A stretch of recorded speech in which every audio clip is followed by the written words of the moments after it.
What is up, everybody? This is John with Archer Fish. Just a quick video about gear ratios for your casting setups and what is the best gear ratio for crankbait fishing, jerkbait fishing, and stuff like that. Because it does matter and it will help you catch more fish. If you like this content, please like, subscribe, share, all that good stuff. Comment.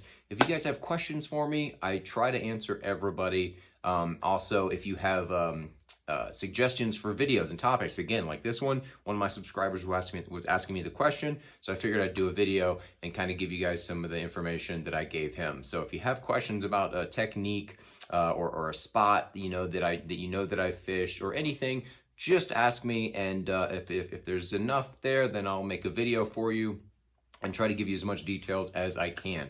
So without further ado, here it is.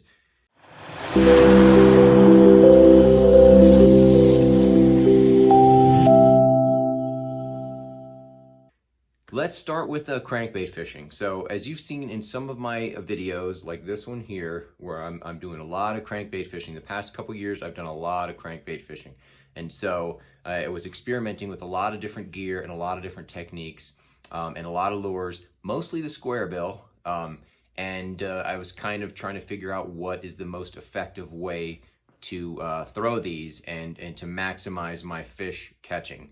Okay, so if you watch those Kachuma videos, I'm casting towards shore and reeling it back. So if you go up close to the shore, you kind of see what the depth is, and some of it had like a little ledge and then would drop off, and then there'd be some trees. So about 4 or 5 feet was kind of the target zone. So with the square bills, and I threw a couple different ones, 1 to 3 feet, 3 to 5 feet, stuff like that. What I would do is throw as far as I could past the target, and then crank it back.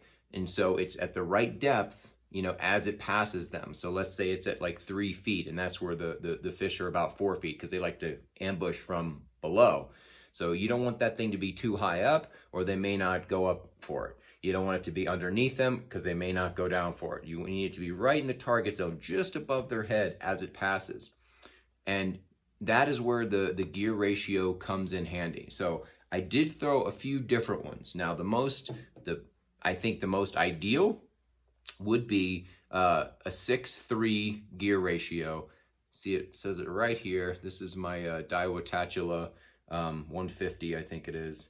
Yeah, 150H. So with the slower gear ratio like that, the bait, again, the gear ratio is how many revolutions one crank of the reel. For instance, the Daiwa Tatula 150H that I would put on crankbaits, it has a 6:3 to 1 ratio, which means for every 1 revolution, every time I crank this one time, it's going 6.3 times around. The reel does. Okay, so 1 crank, and this thing goes 6.3 times around.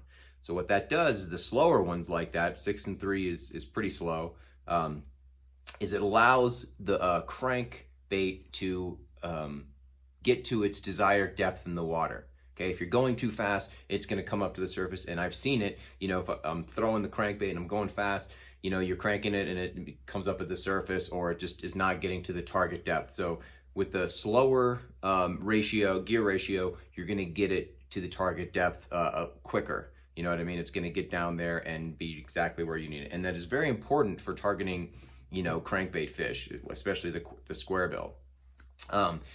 Because again, and I've made a video about this, once you figure out where those fish are located, especially if they're near the shore and you're casting to shore, the depth is very important as far as where they ambush that bait.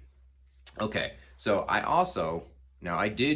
would throw, this is my SLX DC, and it's got a very high ratio, it's 8.2. And also my other Tatula CT, which is 8.1. So these are pretty high gear ratios.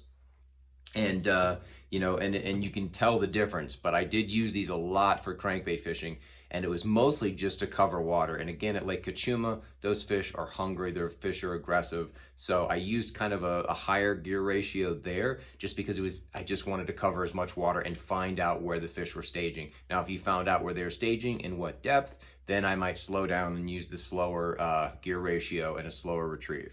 So that is just for crankbait fishing. for jerkbait fishing, I kind of liked, I liked a little bit faster, you know, again, you know, 5 to 1 and up is better.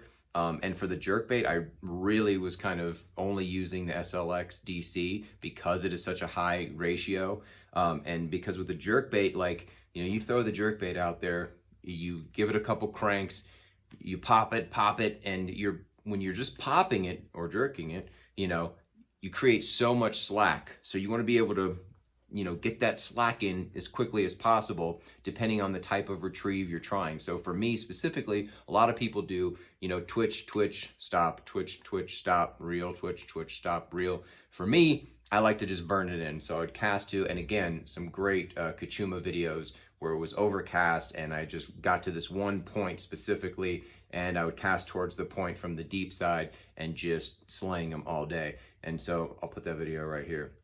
So, you know, with this faster gear ratio for jerkbaits, you know, you cast it, you know, pop, pop, and I'm going real fast. I'm just burning that sucker in. And, you know, one of the issues is you have to have the right, you know, jerkbait for that. So it's again, it's at the depth that you want. I like a slow sinker. So if I need it to get a little deeper, I can. Or if I need it to be shallower, I can just quicken my retrieve. So I'll just pop, pop, and let it sink, pop, pop, let it sink. And so I like the kind of the sinkers better than, like, say, the floaters. So yeah, so that's what I would use for jerkbaits and crankbaits. And that's where the gear ratio really does come in handy. Again, you know, just sort of for the basics, you know, the higher gear ratio, the quicker you get the fish in. It doesn't really matter, I don't think. Top water, again, the top water is kind of like the jerkbait where, you know, you throw it, you know, really far and you're pop on the water and you let it sit. Having a higher gear ratio, you know, 1 or 2 turns, you're going to tighten up. And again, once you get bit, you don't want to have to reel a lot to get in that slack in order to set the hook. So with top water, the SLX DC also worked great. Because, you know, one revolution and, you know, you're tightening up the line and you can set the hook easier. Because if it's slower and you've got slack in that line when the fish hits it, it's going to take you a few seconds to reel and then set the hook. You know, or you don't want to be setting the hook like a maniac, you know, like, you know, some of the people do online where it seems so dramatic they're setting the hook. It doesn't really have to be that way. If you're using the right stuff, you know, and you're kind of aware of how much slack you have, you don't have to, you know, set the hook, you know, to the moon. So again, with top water, I like the higher gear ratio. Jerkbaits, I like the higher gear ratio. With crankbaits, I like the slower gear ratio. And that's where, when the bait gets to where you need it to get to. As far as rods go, just real quick, you know, the SLX DC, I've got it paired to an SLX. As you guys all know, I've broken 2 of them, but it just pairs nicely. So maybe the breaking was my fault. Anyway, it doesn't matter. So you like a medium, you know, a medium-sized casting rod.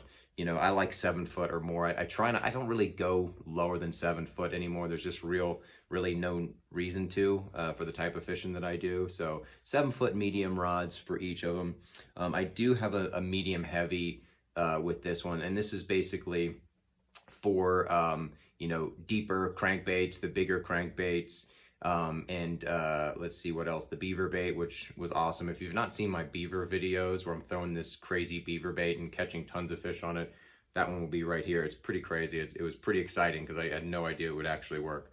But yeah, because there's a bigger bait, a heavier bait, I've got this one paired up on the Loomis medium heavy rod, and that one works just fine. And again, with the CT from Daiwa is pretty versatile, although you can't really hear it now, but in my videos you can kind of hear that the one of the ball bearings is off or something is kind of wonky, because I fished this thing really hard the past couple years. And with this one, I've got it paired with the Daiwa Tatula rod, I think another medium one, 7 foot something, yeah, 7 foot around there. And I use that one for pretty much everything.